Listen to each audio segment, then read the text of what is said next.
ورحمة الله وبركاته. اهلا يا حبايبي، ازيكم عاملين ايه؟ النهارده هنقدم لكم طريقة عمل الكنافة المهلبية والكركديه بالتمر. يا رب الاكل النهارده يعجبكم. اول حاجة هنبتدي بيها الكركديه بالتمر. معانا تقريبا لتر مية وقطعة من التمر، والتمر تقدر تشتريه من السوبر ماركت او من عند العطار، وطبعا متوفر في شهر رمضان. تقدر تجيبيه وتحطيه في التلاجة.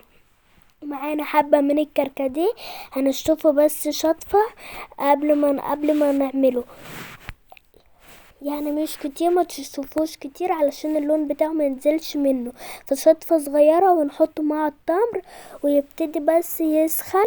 اول ما يسخن هنطفي عليه وهنسيبه لحد لما يبرد.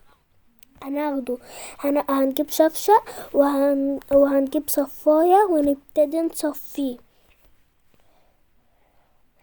وبعد ما نصفيه هنحط السكر بتاعه على طول قبل ما نحط الكركديه في التلاجة علشان السكر يقدر يدوب كويس. وطبعا السكر زي ما تحبي حسب الرغبة. انا هنا معايا كوباية الا ربع، لقيتيه محتاج سكر تاني تقدري تحطي. هنا نحط السكر وهندوبه كويس وبعدين نحطه في التلاجة. وهنبتدي بعد كده نعمل الشربات. معانا كوبايتين سكر، كوباية مية، واحدة فانيليا، ليمونة، وربع كوباية زبدة. هنحط اول حاجة كوبايتين السكر ومعاهم كوباية مية ونعصر الليمونة. هنحطهم على النار يغلوا كويس. السكر دوت هيدوب ويتقل معانا شوية، يعني الشربات هتلاقيه كده تقل شوية كده. يبقى خلاص الشربات جهز معانا. بس هنضيف له ربع كوباية زبدة لانها بتدي طعم جدا للكنافة. هنضيف ربع كوباية الزبدة والفانيليا بقى حسب الرغبة، حابة تحطيها براحتك، مش حابة يعني هي مش ضرورية قوي. بس الزبدة طبعا بتدي طعم جامد للكنافة، بتديلها طعم حلو قوي. فياريت يعني معلقة او معلقتين زي ما تحبي من الزبدة. كده الشربات خلاص جهز معانا. هنبتدي بعد كده هنوريكم بقى طريقة عمل المهلبية. هنحتاج كوباية ونص من اللبن وهنسيبهم يسخنوا على النار. وبعد ما يسخنوا معانا نص كوباية من اللبن وطبق قشطة او 5 معالق نشا ومعلقتين سكر. هنا كوباية ونص من اللبن خلاص سخنوا. هنحط معاهم معلقتين بس من السكر، مش كتير لان الشربات هيبقى فيه شربات ومسكر. هنجيب 5 معالق نشا هنحطهم في نص كوباية اللبن، هندوبهم كويس في اللبن. وبعد كده هننزل بيهم على اللبن السخن وهنقلب بسرعة. هنقلب النشا مع اللبن السخن، او انت نازله بيهم كده قلبي، او انزلي بالنشا وقلبي علشان النشا ما تكلكعش منك. خلاص كده هنقلب ونلاقي، او اول ما نلاقيه تخنت وخلاص كده تبقى هي جاهزه معانا، اتعملت معانا. نقوم حاطين طبق القشطه معانا. طبعا طبق القشطه دوت بيديها طعم اكنها قشطه مش مهلبيه. يعني حابه تزودي في القشطه زودي، كل ما بتزودي بيبقى طعمها احلى.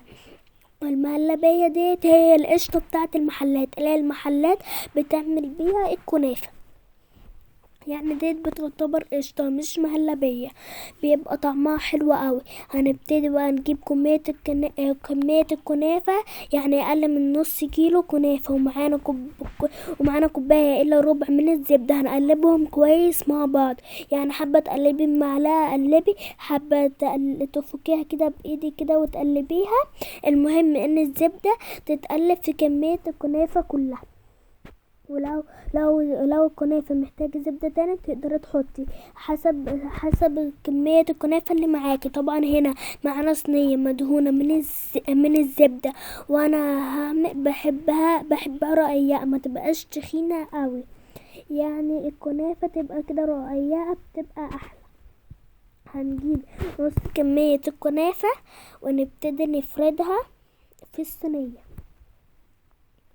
والكنافة تقدري تجيبيها وتشيليها في الفريزر، ولما تحتاجيها بتطلعيها وبتعملي. احنا هنا فردنا نص كمية الكنافة. هنبتدي بقى ننزل بالمهلبية او بالقشطة اللي احنا عملناها ونفردها في الصينية. نفردها على الصينية، نفردها بقى على الكنافة كويس. ناخد كمية القشطة كلها، ويا ريت ما نجيبهاش على حرف الصينية لانها ممكن تتحرق واحنا بنسويها المهلبية. فاحنا نفرد الكنافة، ناخد ان المهلبية ما تجيش عند حروف الصينية خالص. وبعد ما فردناها هنجيب بقية الكنافة هنحطها عليها ونبتدي برضك نفردها كويس في الصينية وندوس عليها بس بالراحة علشان القشطة اللي انت حطيتيها ما تجيش على حرف الصينية. يعني افرديها بقى، يعني حطيها وافرديها بقى بالراحة كده، يعني ما تدوسيش عليها جامد علشان المهلبية دي ما تجيش من حروف. كده الصينية خلاص جهزت معانا، وفردنا كمية الكنافة اللي معانا كويس. هناخدها وهنحطها في الفرن في الرف اللي في النص علشان ما تتحرقش منك، العلق الشبكة اللي في النص.